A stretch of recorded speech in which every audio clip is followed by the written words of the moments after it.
Okay, good afternoon, everybody. We'll go ahead and get started. This is the Brownsville Public Utilities Board meeting, September 8th, 2025 at 5 p.m. We are at the BPUB Annex Building, and I call this meeting to order. Can I get a confirmation on the quorum? Confirmed. Good. So we have four persons here, and I believe we have somebody online? No? Okay. We should get another board member that's going to be arriving a couple minutes late.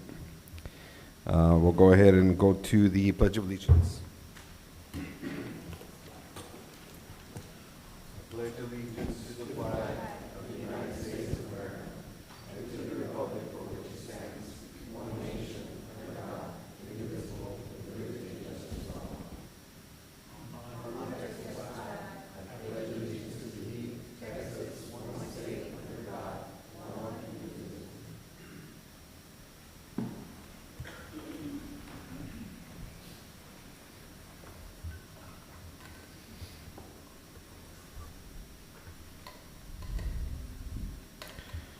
Okay, we'll move on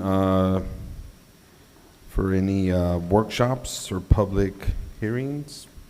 None at this time. Not at this time. So we'll continue on to item E, public comments. No public comments. No public comments today. All righty, so we'll move on to item F, consent agenda items. We do have 21 consent items. Please take a look. Let me know if there's any comments or questions, or if I can entertain a motion. I will move to approve the consent agenda items. Can I get a second? I second that. All righty. All those in favor? Aye. All those opposed? Item passes. Thank you. So we'll continue on to item G. Items for individual consideration. Number 1, General Manager's Report. So good afternoon. The general manager's calendar is included, and the board calendar is included on the second page of your agenda item under this item, G1. And you'll see that you have today is with SRWA board meeting, and next October 6th SRWA board meeting, along with October 13th BPUB board meeting. The reason I mention SRWA is that some of you may think we are having our board meeting October 13th. It may be a holiday for some, but PUB does not have it as a holiday there. And with that, I have other meeting events that are happening. October 2nd is the Finance Committee meeting. October 10th, we have our big public bash, and you'll hear more in one of the staff presentations about what it is. Then we have October 30th, the Finance Committee meeting, and November 20th, the Audit Committee meeting. We do have 2 holidays coming up, which one passed September 1st, and then November 27th to the 28th, Thanksgiving holiday. Some of the things that are not noted on your calendar, but to also note in the future, we canceled the key account roundtable because of the legislative session was still in session, and some of our presenters and panelists were still in session and were unable to present. So we will notify you when our key account drought roundtable will be held in the future, so we'll provide that. Another thing to also keep that is not on there, I did forward you an email earlier today about Texas Desalination Association, and there will be a conference in Austin on September 24th to the 26th, and a past board member, Mr. Robert Lackner, will be honored, and he is along with other people that are pioneers in Texas desalination, so he's going to be a panelist there. On a separate panel, I was asked to also be a presenter, so I will be presenting one of the days. I don't have the exact date of when I'm presenting, but more information is on your email on that. The other thing that's important to also note is one of the reasons is that we have Mr. Sakis should be joining us shortly. He is traveling to Washington, D.C., and he will be attending a Bureau of Reclamation meeting on September the 9th to discuss various PB projects with our Chief Administrative Officer, and then subsequently followed and staying for the Chamber of Commerce DC fly-in. So they are currently in DC at this time. And another thing is a notable calendar is on Friday, The Brownsville Public Utilities Board submitted for City Commission consideration the annual reporting requirement. That is a section under Article 6 on the Utilities Board, Section 4F, that we do an annual report on the various different efficiencies in collaboration. And Mr. Martinez reviewed the presentation and the report, and it is submitted and slated for September the 16th. Once I receive the agenda, I will forward it all for you all. And you should have a copy of that transmittal in all of your inboxes. Any questions? No? And with that, I'll move on to the next item on the agenda. Okay, so we'll move on to item B, or is that covered already? That's covered in the Okay. industry updates, the and the other one. So we're on All right, item two. I'll move to item number 2, consideration and action for items pulled out of consent. We had none, so we'll continue to item number 3, staff reports and presentation to the board. A, presentation and discussion of the Brownsville Public Utilities Board Financial Performance Report for the period ending July 31st, 2025. Mike Pettis. Yes, good evening, Mr. Chair, members of the board. So, my name is Mike Pettis. I'm the Chief Financial Officer, and I'll be presenting the financial performance report for PUB. So here we've got an executive summary that focuses on 7 categories. Each category has its own gauge meter.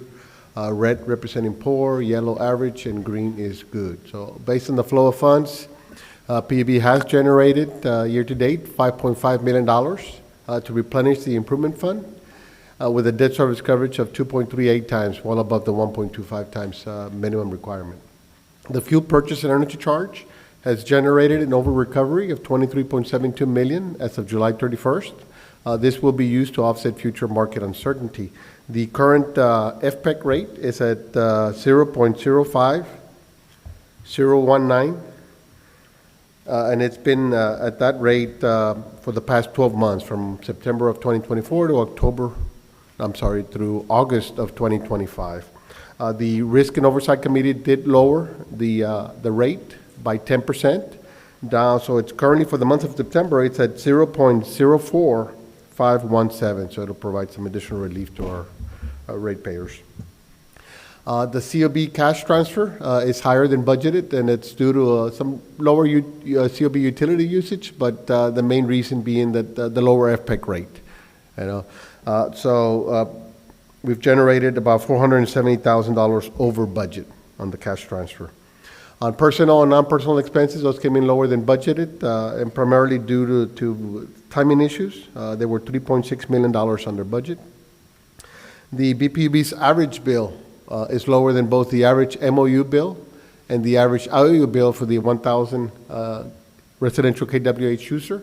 The average bill is at $111.26, so we're doing good there.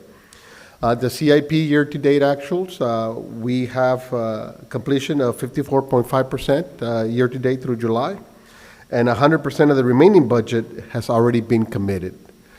So we're doing average in the sense that we could have a higher percentage completion at this point in time. And all key financial metrics are currently in compliance. Here we've got a condensed statement of revenues, expenses, and changes in net position, and this is prepared in accordance with generally accepted accounting principles. I'll be just focusing on the fiscal year 25, July 2025 year-to-date. So we got operating revenues of $190,785,000. Backing out operating expenses of $163,296,000, we end up with operating income through July of $27,488,000. We then back out the non-operating expenses of $14,499,000 and end up with an income before capital contributions of $12,988,000. We add in capital contributions of $14,742,000, and we end up with an increase in net position through the end of July of $27,731,000. Adding this to the net position at the beginning of the fiscal year, when we end up with a net position at the end of the fiscal, or at the end of July, of $502,867,000. Here we've got a condensed summary of revenues and expenses, and this is based on the flow of funds in accordance with the bond ordinance. I'll be focusing again just on the July year-to-date actual. So we got operating revenues of $181,323,000.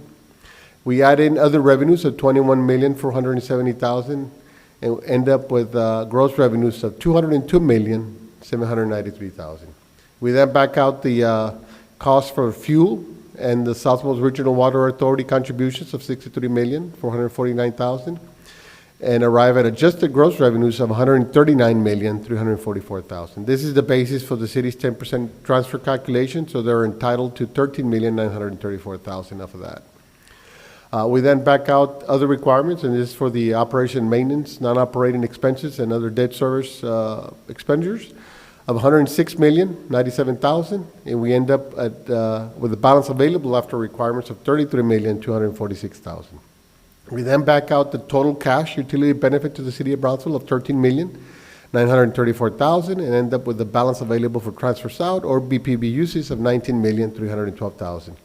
That $19 million was used to fund $13,777,000 in CIP transfers and other reserve requirements, leaving a balance to replenish the improvement fund of $5,535,000. Here again, our debt service coverage ratio at the end of July is at 2.38 times.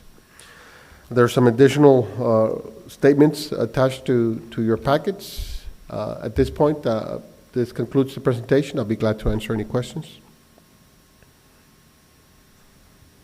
Any questions? No? Thank you, Mike. Thank you.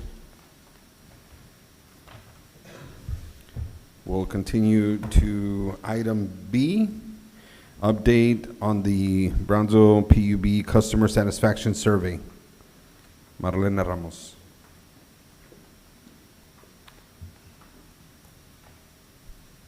Hi, good afternoon, Chair and members of the board. My name is Marlene Ramos. I am a Customer Service Administrator for the Customer Service Department. Along with me, I have on WebEx Catherine Volmer. She is our representative with Great Blue, and she is here to assist with any questions or concerns that the board may have with the update that we have for this survey. So we're here to provide a quick update on the customer satisfaction survey.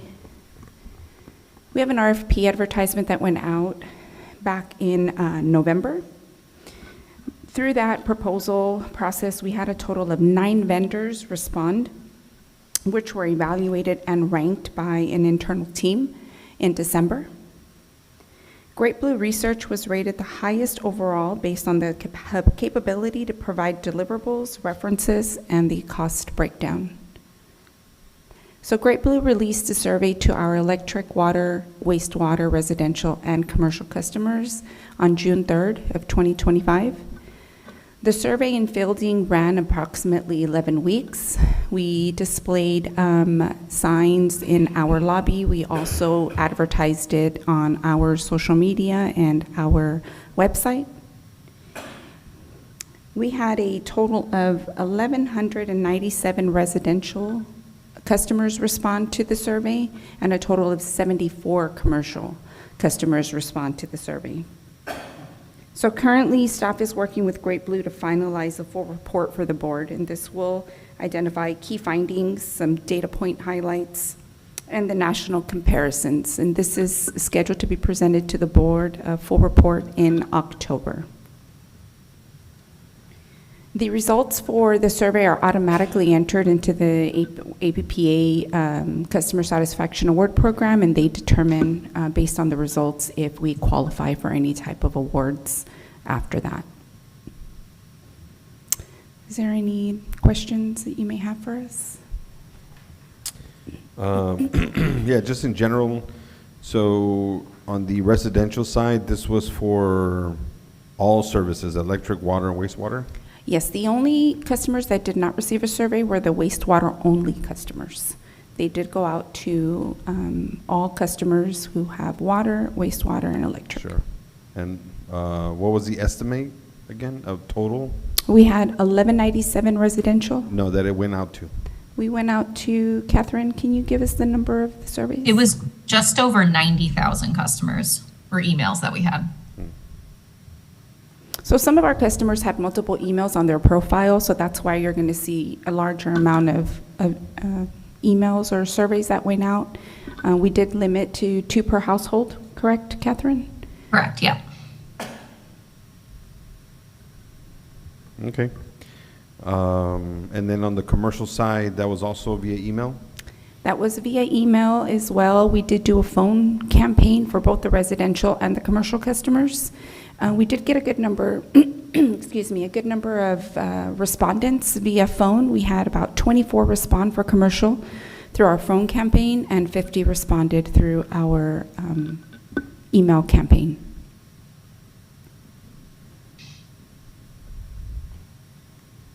Okay, any other questions? Thank you for your time. Yep.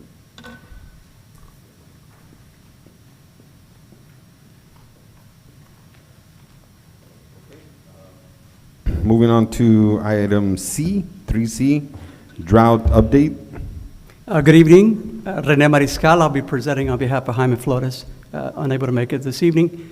Good evening, Chairman, members of the board. Quick update, drought update. Before you should have an updated document with the most recent reservoir numbers. As of August 30th, the U.S. combined ownership at Amistad and Falcon is at 25.8. You see how it actually, there's an uptick from the last couple of readings. August 23rd was at 25.2, 16th, 25.3, and now we're at 25.8. A lot of that is due to the recent rains within the watershed and some transfers from Mexico at the reservoirs. National Weather Service outlook for September through November, similar to last month's. Hotter, warmer than normal outlook is anticipated during September through November. Precipitation remains a toss-up, although we've been seeing some here the last month or so. But that is a toss-up for the region, and it trends to lean drier than average, especially October, November. Sufficient inflows from Mexican and international reservoirs serving the watershed remain unlikely, and we continue to hover at that stage 2, stage 3, 25% level. Odds for a tropical cyclone remnants are to significantly help the reservoirs are dwindling rapidly. We happen to be right at the peak of hurricane season this week, if I'm not mistaken. Our drought stages, again, these are reservoir levels. There are other triggers, and we'll touch on that. We remain at stage 2 here in Brownsville. Triggers, we tend to follow condition 1, which is the reservoir triggers. The level of United States water stored in Amistad and Falcon, once it reaches 25%, that's where we triggered our stage 2. However, there are other triggers, as you see there, such as peak demands, number 4, peak demands in Brownsville, PUB water distribution, and our treatment plants are nearing capacity levels. So we look at different factors outside of just the reservoir levels. I know these were touched on last month as well. I have a quick question on those. Are there any other ones that are close to being triggered, I guess? Not at this point. You know, we're fine. Right now, it's just the Amistad Reservoir that because it's a borderline that we still remain at the stage 2. But for the others, we're doing fine. Okay. And just things that we take into consideration, again, just outside of the reservoir levels, temperatures, based on the forecast, the National Weather Service forecast, hotter, warmer than normal for the next several months.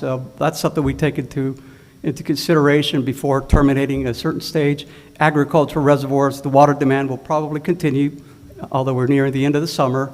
And then the Mexico deliveries, you know, the stability of that, those are all different things that we take into consideration. Back in 2023, we had a similar situation where we reached the 25%, but we delayed for a few months because we wanted to see whether or not it would, you know, it would bounce back up or lower. We remain in stage 2, so water use restrictions continue to apply. For now, it's restricted to irrigating twice per week, and based on address and time. Car washing continues. Car washing is allowed midnight through 10 a.m. and 7 p.m. through midnight, again, on designated watering days. Non-essential watering is prohibited during stage 2, and that's washing buildings, sidewalks, et cetera. And then water, won't touch on all the water stage 3 restrictions. We seem to be moving away from that, at least for right now. But all that means you'd be restricted to watering once per week. Again, similar based on address and certain day. There's other additional restrictions, such as, and 3, such as adding water to pools, the use of resaca water, all that would kick in should we ever get to stage 3, in addition to surcharges. And then there's drought messaging. This is just some of the numbers for the month of August. And we'd be glad to elaborate from our communication folks if you have any questions there. That's all we have. Any questions? Any questions on drought update? So- All righty. I do want to add something else when it comes to drought. I know that at times, a lot of people, we put the gauge 25%, and we're above the 25%, but we're barely above the 25%. We don't want to confuse the public if we go up and then next month again down and be on a cycle up and down. So right now, even though we've had maybe 2 months that have consecutive there, we do feel, and we have seen some, I've been monitoring the watersheds, and we spoke also today at SRWA that it is raining over the watershed. We don't know when that water is going to come in or what's going to happen, but right now it's also the hottest time, and this is when the agricultural also is releasing water as well. So it's helped the rain that's come in because they don't release that much water, so we don't know exactly what it's going to do. So Stage 2 is right now what my recommendation. Now, in October, I may come back with a different plan and say, hey, we're now at 27 or something, and we can discuss, and this is why we called off Stage 2. But as of right now, if everything remains the same, we're going to stay within Stage 2. So. Okay, and is there any other entity that also communicates the stage? I mean, does the city do that on their own? The city is communicating on their own as well. The stages, I've seen some of their billboard with the city logo on there. We are working to do some collaborative, various different messaging together that the communication department can come up. If they're here, they can talk a little bit more when they come up on their next item on that. As far as other entities, everybody has a different stage reporting requirement. We're in a 4-part stage system. Some other cities have a 3-part stage system. Some others have a 5-part stage system. So it depends on what it is. We are following right now one of the recommended stage reporting systems of the various drought resiliency and contingency. Yeah, I would just say I haven't been keeping up with the city because I get the updates obviously from our team, but I think it would be prudent for us, if possible, to make sure that we're aligned there, for if we are to be out of a stage level. I think it would be a little bit confusing if we're communicating one thing and they're Right. communicating another one. But either way, we do have our process and our data, so we'll stick to that. But I'm just talking in general. If there's an opportunity, I think it would be good for us to consider that. Okay. Any other changes to this report? I know that we've been reporting the same, and several of you have added different things. Any updates, removing, additions, or any other things that you would like to see? No, but a small request. I was just thinking about this. As somebody who has been on WebEx meetings, trying to listen into the board meetings, can you make sure you speak into your microphone? I mean, everybody, but I think I remember you being one of the harder people Okay. to hear. Just Will do. Okay, thank you. Thank you both. Thank you. All right, so we'll move on to item 3D, presentation of community event, Big Public Utility Bash. Miguel Collins. Good evening, members of the board. My name is Miguel Collis, Digital Information Platforms Manager with Brownsville Public Utilities Board. Today I'll be presenting on the big community event that we have on October 10th. That's titled the Big Public Utility Bash.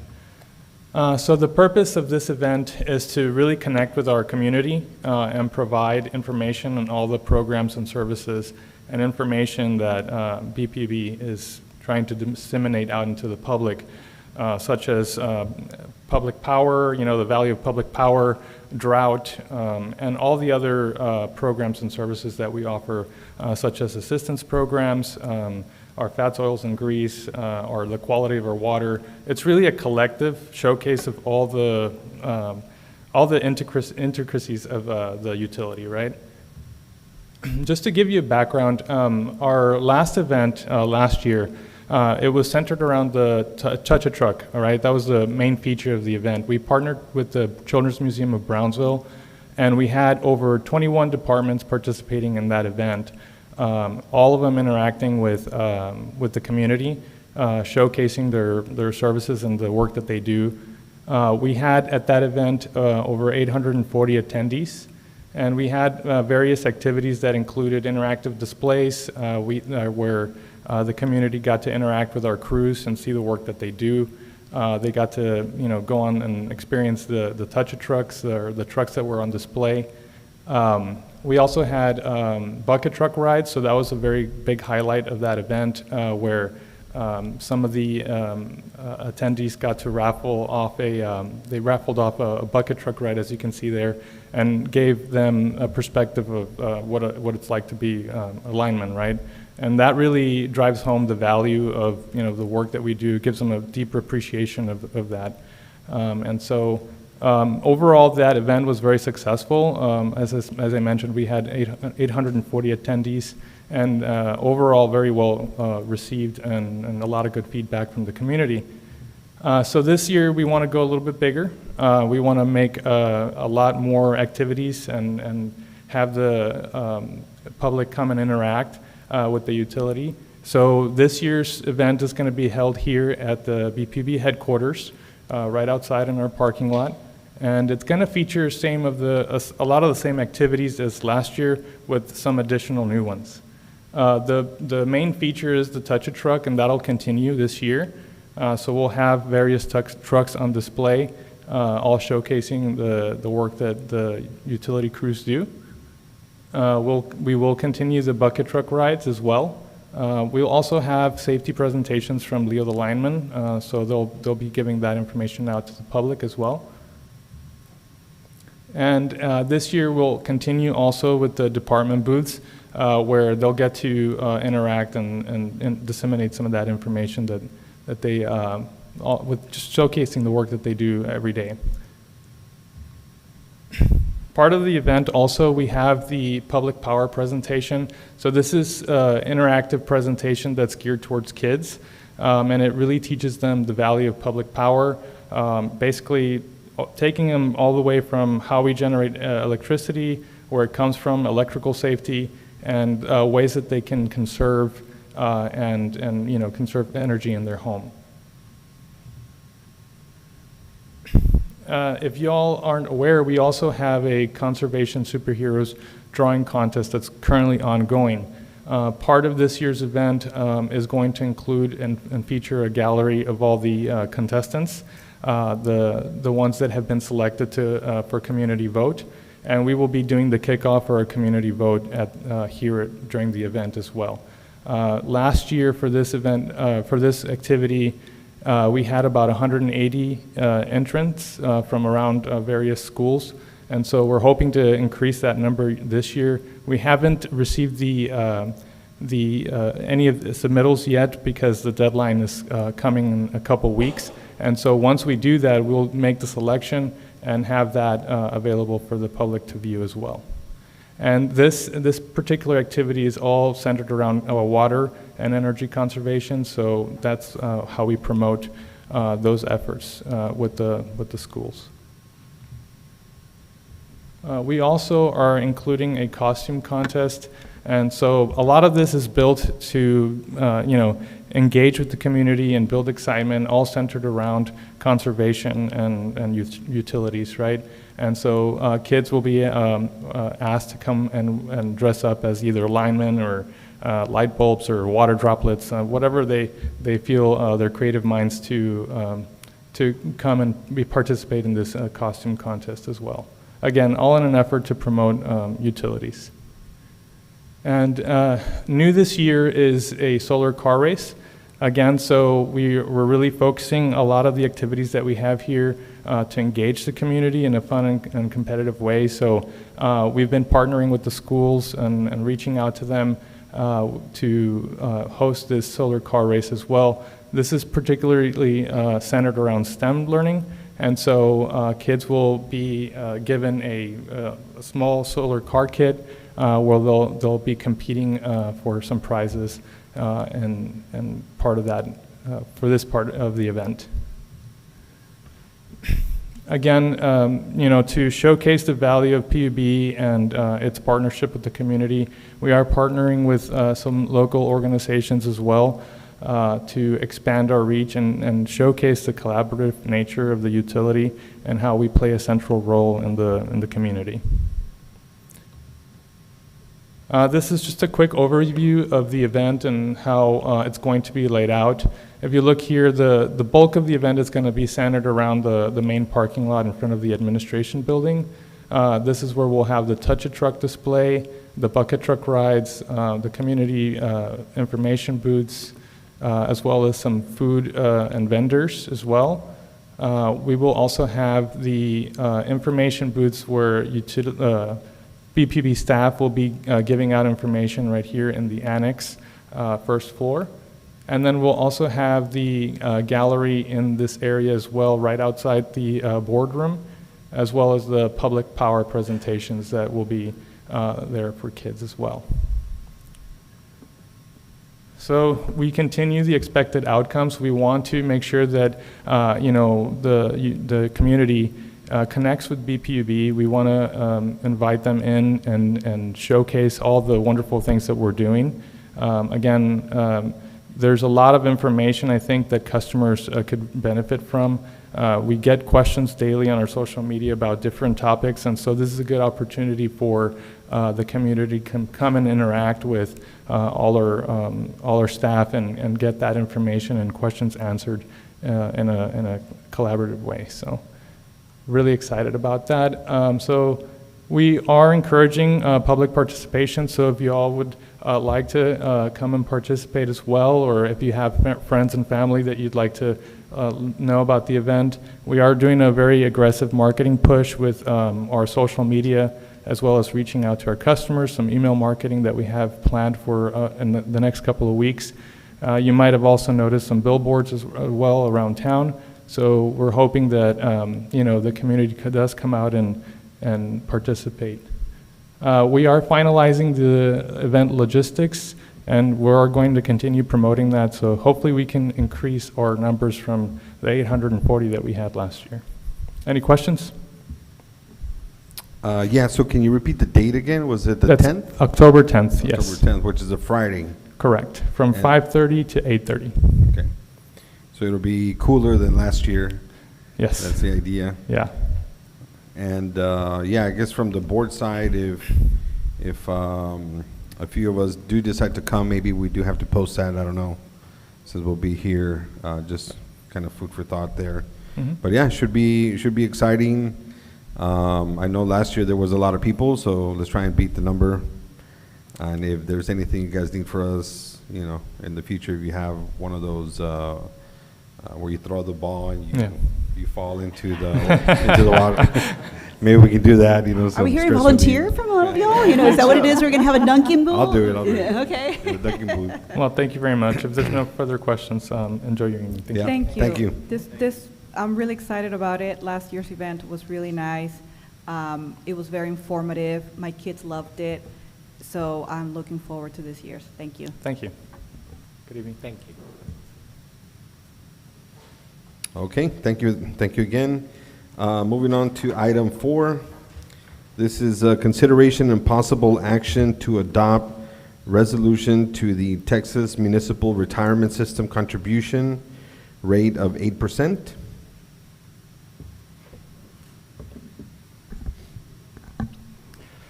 Chairman, board members, you can hear me well, huh? Yes. Good afternoon. My name is Sergio Delgadillo. I'm the Division Manager for Administration, assigned to the HR Division under direction of Ms. Claudia Lujan. I appreciate this opportunity to speak in support of adopting an 8% employee contribution rate as enabled by House Bill 3161, effective this past Monday on September 1st, 2025.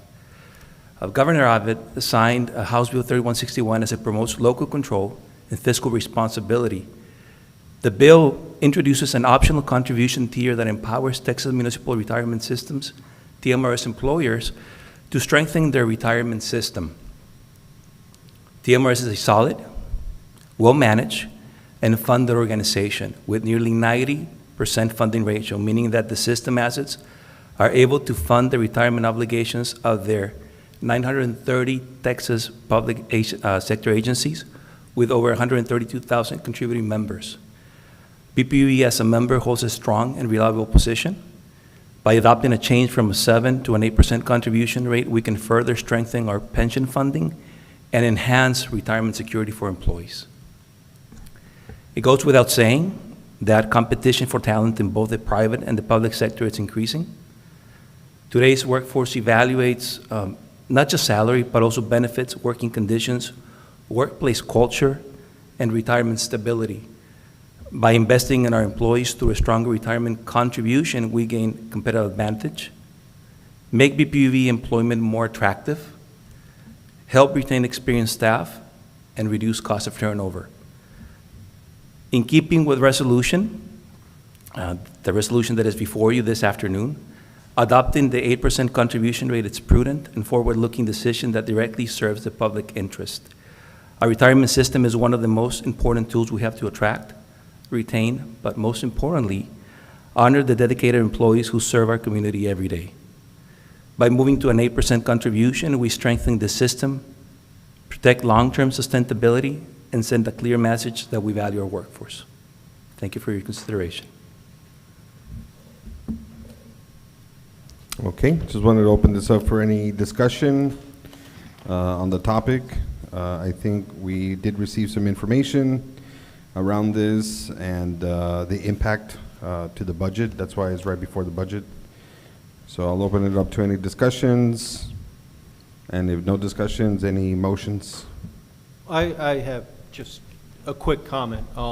This is, I think, a great program for our people. I work for a not-for-profit as well, and we have a fairly generous retirement plan. This one beats it. So I hope that if the board agrees to it, which I hope they do, that we start making this front and center of our recruitment campaign.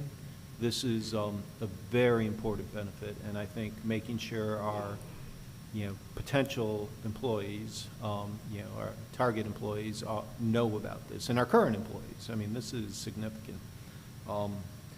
Quick question though, TRMS, what's their kind of average return on investment? Like, what are we looking at their growth rate at? I brought their actuarial report, so I want to look for that number.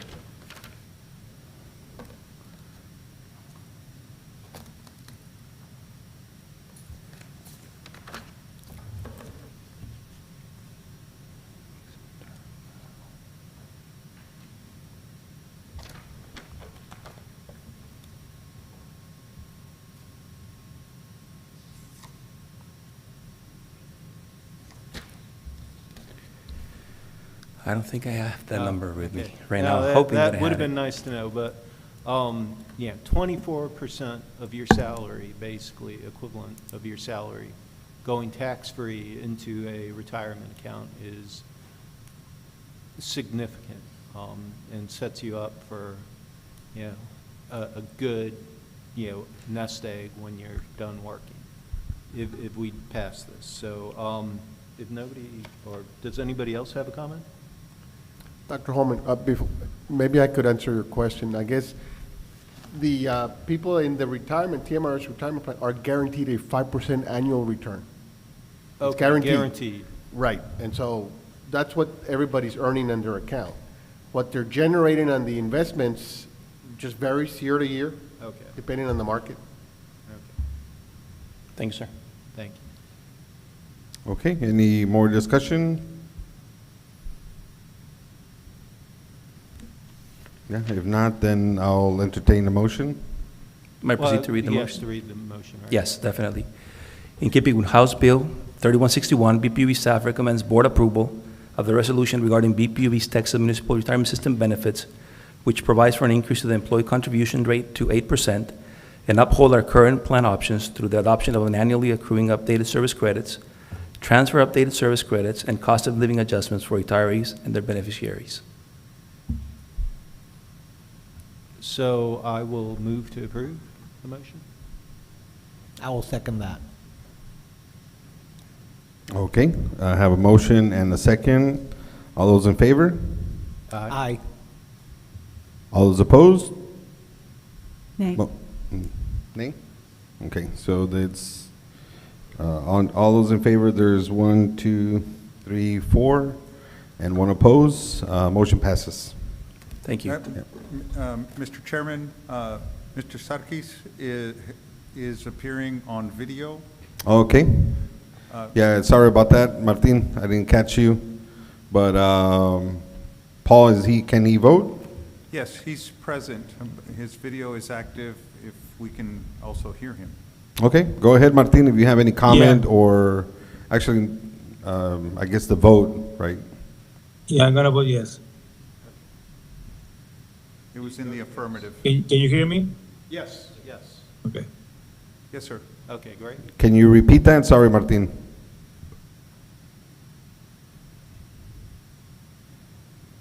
I vote yay on the motion. Okay, I think that's pretty clear. All right, so, motion passes. Thank you. Thank you, Board. Next item is consideration and possible action of the BPUB fiscal year 2026 proposed O&M and capital budgets. Good evening, Mr. Chair and board members. My name is Jorge Santillan, Finance Manager. Just go over some background on this item. The first draft of the FY 2026 budget, proposed O&M budget, was presented during the board meeting of August 11th. Since then, some changes were made, and these changes shown below were covered during the budget briefings with individual board members during the week of August the 18th. And I'll go over the changes from the last presentation. And beginning on this slide, we have the changes.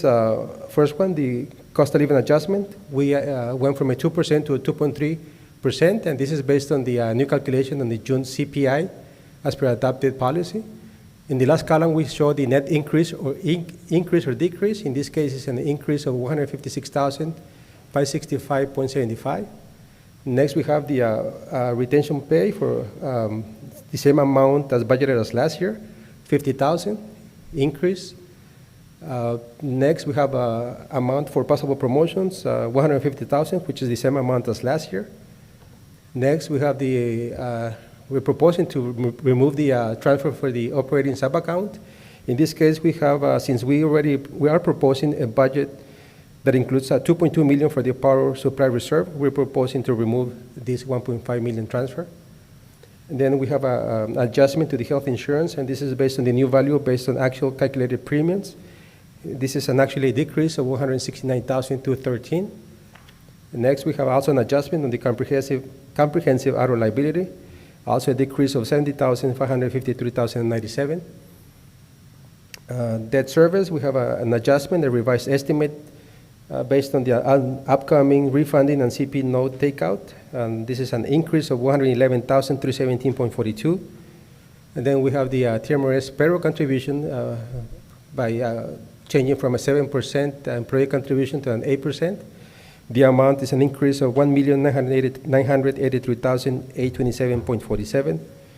And then we have the implementation of the electrical engineering market study, the estimated amount of $1,139,011.07.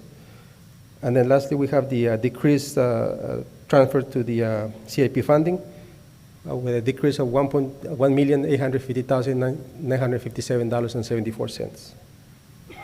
And the debt service coverage before the changes, 2.15 times. Debt service coverage after the changes, 2.04 times. This slide, there were no changes, the same revenue as previously presented. Here, the changes was updated to reflect the latest changes to the O&M expenses, the debt service, and the amount available for transfers. The O&M expenses, the final amount, $111.4 million. The debt service fund was adjusted to 29.7 million, and then the available for transfers out, it was reduced to 13.5 million. In this slide, we just updated the last bar to reflect the latest proposed non-personnel budget totaling 43.3 million. No changes to this slide. This is just to show the non-personnel budget to actuals comparison since FY 2020. This combined summary of revenues and expenses in condensed format, it was, we updated column E on the expense side. We show a balanced budget with total adjusted gross revenue shown on line number 5, totaling 173 million, which is the same as the total expenses shown on line 12. The proposed combined debt service coverage is 2.04 times, which is above the 1.25 times requirement. This is the same, more detailed information, same as the previous slide. And this is also the same, no changes to this informational slide. This is just to show that explains the strategies or approach when considering new positions. In some cases, it's more cost-effective or beneficial for BPUB to bring certain tasks in-house versus contracting them out. There were no changes to this slide. Now we go over the CIP capital improvement budget.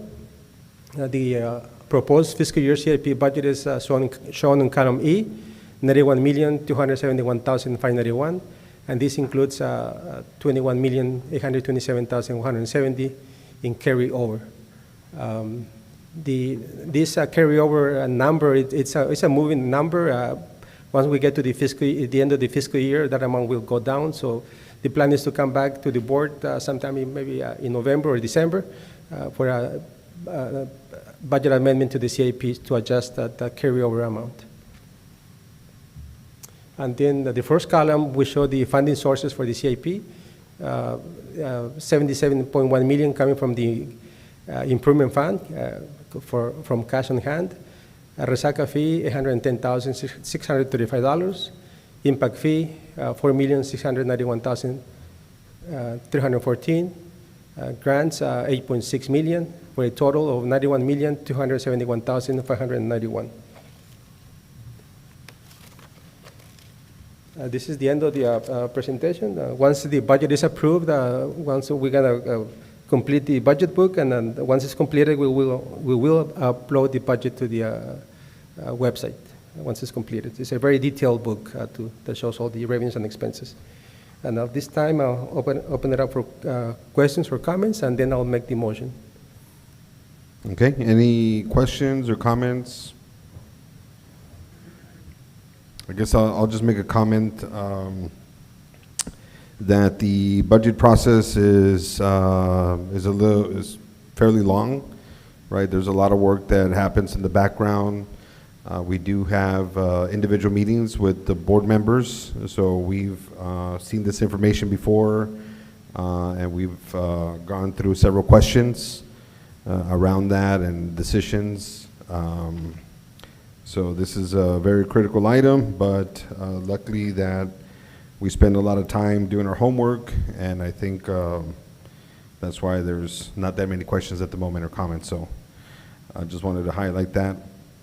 If there's no questions or comments, if you can read the motion. Yes, BPUB staff recommends approval of the BPUB fiscal year 2026 proposed O&M and CIP budgets.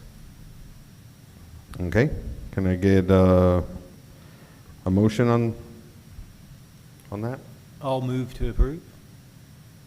I'll second. Okay, I have a motion and a second. All those in favor? Aye. Aye. All those opposed? Motion passes, and I think Martin also voted affirmative. Thank you. Yes. Okay, moving down to item H. This is recess to close meeting. I'll just go through the information here. Recess to close meeting to consider matters pursuant to Texas Government Code, Chapter 551. At this time, the item on the agenda designated for closed meeting will be considered If there is an approved motion to go into closed, the listeners will be placed on hold until the board returns to open meeting. Number one, for closed is meeting with the board's legal counsel for advice about contemplated and pending court and administrative litigation and on matters in which the duty of the attorney under the Texas disciplinary rules of professional conduct conflicts with chapters 551, section 551.071, including but not limited to any items moved to closed session and the following. Item A, report of local and special counsel, including regarding potential and pending litigation involving BPUB. B, implementation of MOU with city and related matters. C, updates on contract negotiations related to large-scale business development. And D, legal consideration for public assistance programs. Item number 2 is presentation and discussion and possible recommendation of information upon pricing of purchase power, generation, and fuel, and their impact upon the fuel purchase energy and marketing charge. Sections 551.086 and section 551.072.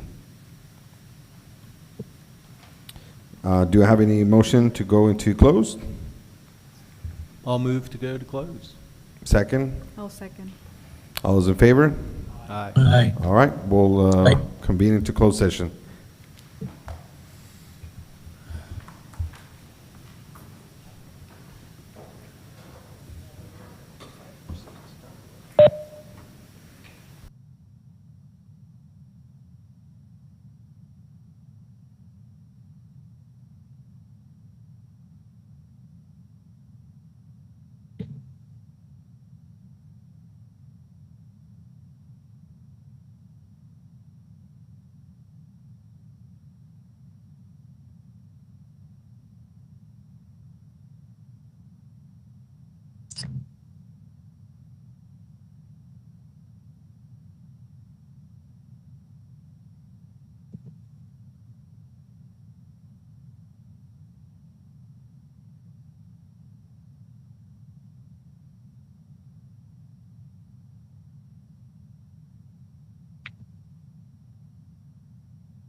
Okay, so the time is 6:46.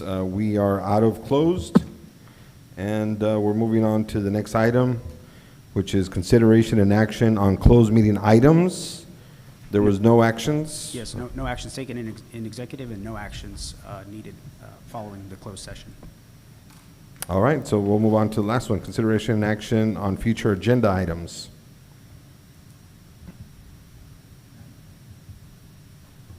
Okay, none at this time, or no new ones. So I'll entertain a motion to adjourn. Make a motion to adjourn? I'll second that. All those in favor? Aye. All those opposed? Thank you. Meeting adjourned. Thank you, everybody. Thank you, Martin. Thank you. Have a good night, everybody.